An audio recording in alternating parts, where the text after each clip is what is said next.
आज हम संधारित्रों का श्रेणी क्रम तथा समांतर क्रम संयोजन के बारे में अध्ययन करेंगे। हम श्रेणी क्रम या समांतर क्रम संयोजन की हमें जरूरत क्यों होती है हमें, जैसे सपोज हमारे पास 2 and 4 माइक्रोफैराड के सपोज दो संधारित्र हैं, ओके, दो अलग अलग धारिता के दो संधारित्र हैं और हमें सपोज 6 माइक्रोफैराड की जरूरत है, या हमें 6 या जैसे 1.33 माइक्रोफैराड कैपेसिटर वाले धारिता वाले कैपेसिटर की जरूरत है, यदि तो हमें अवेलेबल हमारे पास 2 and 4 हैं, हमें जरूरत है 6 की या 1.33 की, तो अपनी रिक्वायरमेंट के अनुसार हम इसको श्रेणी क्रम में या समांतर क्रम में ऐड करके, या मिश्रित संयोजन भी होता है जिसमें श्रेणी क्रम तथा समांतर क्रम दोनों होते हैं, इस तरह से हम ऐड करके हम हमारे वांछित जो हम चाहते हैं उतनी धारिता वाले कैपेसिटर को हम प्राप्त कर सकें, इसलिए इसको हम श्रेणी क्रम में या फिर समांतर क्रम में उसको ऐड करते हैं। सपोज मैं आज बात करूं श्रेणी क्रम संयोजन की, जैसे आपको दो अलग अलग धारिता के जैसे C1 और C2 धारिता के दो संधारित्र दिए गए, हमें इनको श्रेणी क्रम में संयोजित करना है। श्रेणी क्रम में जोड़ने का जैसे क्रम किस तरह से जोड़ते हैं आप इसको, जैसे C1 धारिता की ये बाई प्लेट, इस बाई प्लेट को बैटरी के पॉजिटिव से, इसकी दाई C2 धारिता की दाई प्लेट को बैटरी के नेगेटिव से जोड़ दिया गया। फिर C1 की दाई प्लेट और C2 की बाई प्लेट को आपस में संयोजित कर दिया गया। अगर आप श्रेणी क्रम संयोजन में ध्यान दें तो एक मेन जो इंपॉर्टेंट बात है जो ध्यान रखने योग्य है कि श्रेणी क्रम संयोजन में प्रत्येक प्लेट पर जो आवेश है वो समान है, जैसे प्लस माइनस क्यू, यानी ये धन प्लेट पर प्लस क्यू, ऋण प्लेट पर माइनस क्यू, C2 धारिता की बाई प्लेट पर प्लस क्यू, दाई और प्लेट पर माइनस क्यू, अर्थात श्रेणी क्रम संयोजन में आवेश समान होता है लेकिन विभव अलग अलग होता है। ओके, सपोज परिपथ में प्रवाहित कुल आवेश यदि Q हो तो C1 धारिता की प्लेटों पर आवेश Q, C2 धारिता की प्लेटों पर भी आवेश Q ही होगा। माना बैटरी का वोल्टेज विभवांतर पोटेंशियल डिफरेंस V है, C1 की प्लेटों के बीच पोटेंशियल डिफरेंस V1, C2 की प्लेटों के बीच पोटेंशियल डिफरेंस सपोज V2 हो तो V बराबर V1 प्लस V2, अर्थात विभव का यहाँ विभाजन हुआ है। C होता है Q बाई V, तो V होगा Q अपॉन C, तो V1 क्या होगा Q अपॉन C1, V2 क्या होगा Q upon C2, Q common 1 upon C1 plus 1 upon C2, इस Q को आप यहाँ डिवाइड कर दें, V upon Q equal to 1 upon C1 plus 1 upon C2। V upon Q के स्थान पर हम 1 बाई C लिख सकते हैं। C क्या है? तुल्य धारिता, अर्थात इन दोनों संधारित्र C1 C2 धारिता वाले संधारित्र को हटाकर इसके स्थान पर एक C तुल्य धारिता वाला एक कैपेसिटर रख दें तो परिपथ में प्रवाहित होने वाले आवेश के मान में कोई परिवर्तन नहीं होना चाहिए, इसको बोलते हैं तुल्य धारिता। तो 1 अपॉन C बराबर 1 upon C1 plus 1 upon C2, ये आपका रिजल्ट।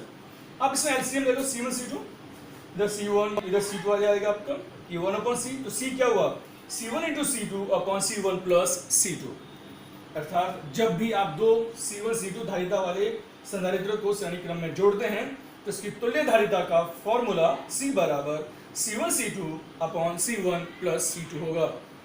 एक एग्जाम्पल देते हैं, C1 का मान सपोज 2 माइक्रोफैराड, C2 का मान माना 4 माइक्रोफैराड हो, तो हमारी तुल्य धारिता क्या होगी 2 into 4 upon 2 plus 4, it means 8 by 6, 4 by 3, solution result आपका C इक्वल टू 1.33 माइक्रोफैराड। ये रिजल्ट हमें ये दर्शाता है कि जब आपने दो C1 C2 यानी 2 माइक्रोफैराड और 4 माइक्रोफैराड धारिता वाले दो कैपेसिटर जोड़े तो तुल्य धारिता का मान इन दोनों में जो सबसे न्यूनतम है उससे भी कम रिजल्ट आता है, अर्थात श्रेणी क्रम में जब हम संयोजित करते हैं तो तुल्य धारिता का मान इन दोनों धारिताओं में सबसे न्यूनतम मान से भी कम मान मिलेगा आपको।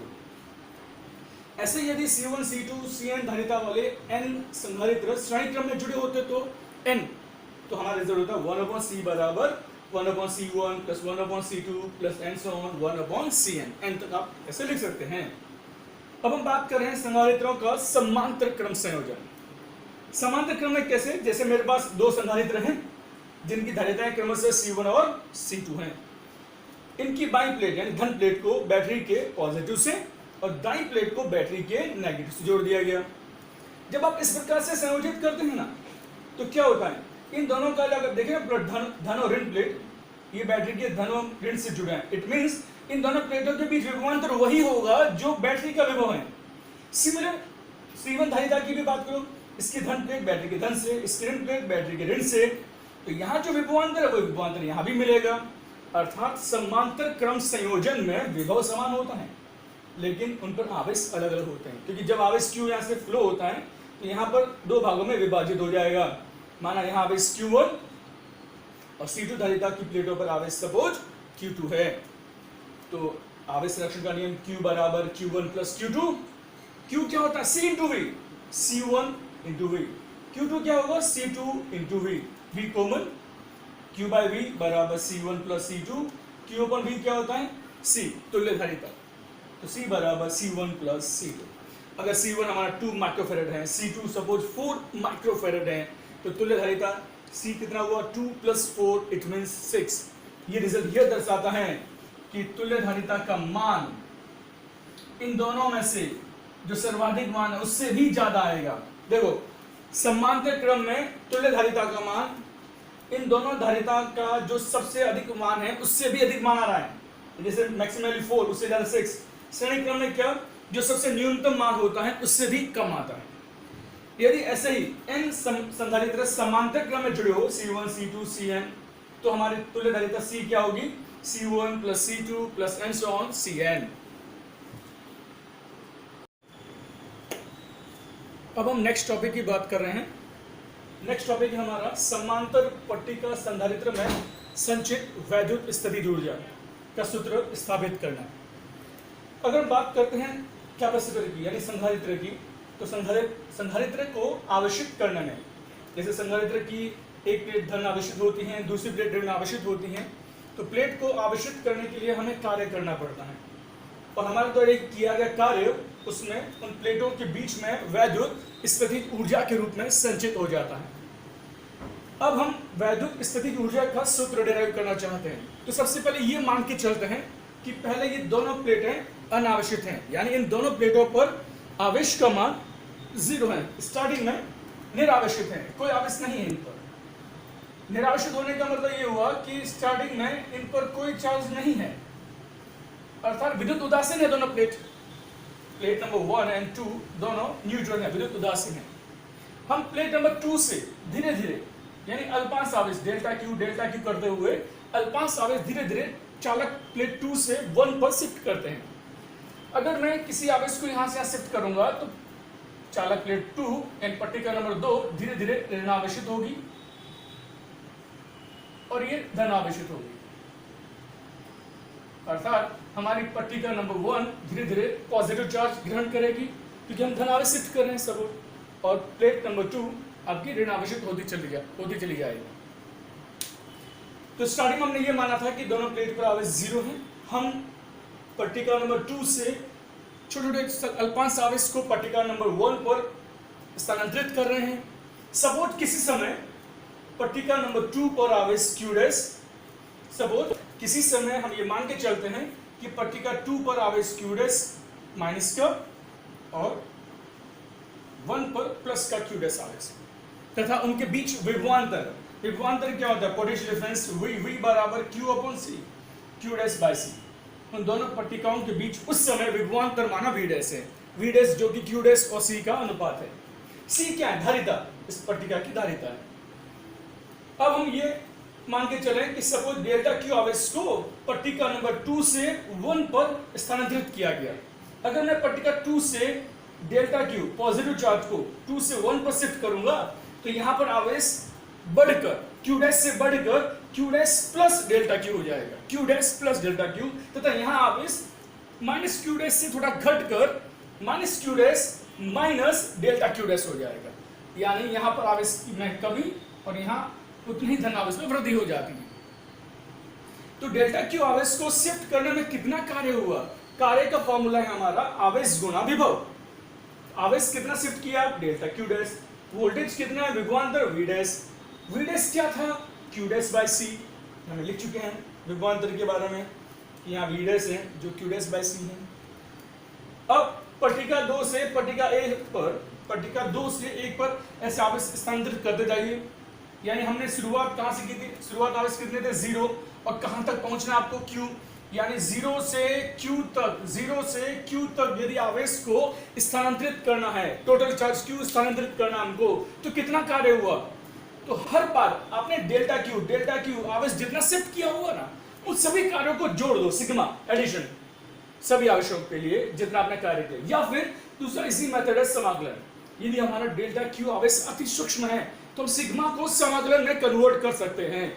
तो हमने ऐसा ही किया, समाकलन आवेश 0 से Q तक पहुंच रहे हैं, सभी कार्यों का समाकलन का एडिशन करें हम, Q dash delta Q dash, इसका समाकलन Q²/2, C कांस्टेंट है तो बाहर ले लिया, फिर लिमिट का उपयोग करें, upper limit minus lower limit Q² minus 0/2, minus 0 meaning नहीं तो Q²/2C। यही किया गया कार्य उसमें कैपेसिटर में यानी संधारित्र में वैद्युत स्थितिज ऊर्जा के रूप में संचित हो जाता है। अगर मैं Q की वैल्यू C × V रख दूं, Q की वैल्यू C भी रख दूं, तो Q² क्या होगा C²V²। अगर मैं Q की वैल्यू पुट करता हूं तो क्या होगा C²V²/2C, C से C कैंसिल, क्या बचा CV²/2, CV²/2, एक नया रिजल्ट। हमने कहा C की वैल्यू पुट करो, C की वैल्यू क्या है Q/V, चलो हम C की वैल्यू पुट करें, तो U बराबर Q² और C की वैल्यू है Q/V, V ऊपर, Q से Q कैंसिल, क्या बचा QV/2, QV/2। कहने का मतलब वैद्युत स्थितिज ऊर्जा के 3 अलग अलग रिजल्ट हैं, Q²/2C, half CV², half QV, तीनों रिजल्ट सेम है। आपको जो दिया जाए, कभी Q और C दे तो आप फाइंड कर सकते हैं, C और V से आप U फाइंड कर सकते हैं, Q और V दिया हो तो भी आप U फाइंड कर सकते हैं। अब इसी का ही नेक्स्ट छोटा सा टॉपिक है, इसी ऊर्जा को हम ऊर्जा घनत्व के रूप में यदि कन्वर्ट करना चाहें तो विद्युत क्षेत्र का ऊर्जा घनत्व इट मींस क्या, ऊर्जा घनत्व अर्थात प्रति एकांक आयतन में, कैपेसिटर के प्रति, संधारित्र के प्रति एकांक आयतन में संचित वैद्युत स्थितिज ऊर्जा को ऊर्जा घनत्व कहते हैं। यानी ऊर्जा और आयतन का अनुपात, ऊर्जा अपॉन आयतन मींस ऊर्जा घनत्व। कैपेसिटर की प्लेट का क्षेत्रफल कितना होता है, A, प्लेट का क्षेत्रफल A, और दो प्लेटों के बीच का डिस्टेंस कितना मेंशन करते हैं, D। दो प्लेटों के बीच की दूरी हम D लिखते हैं, उसका क्षेत्रफल A लिखते हैं, तो वॉल्यूम V कितना हुआ A × D, कैपेसिटर का आयतन हुआ A × D। एक कैपेसिटर की प्लेट का, प्रत्येक प्लेट का क्षेत्रफल है, D दो समांतर प्लेटों के बीच का डिस्टेंस होता है।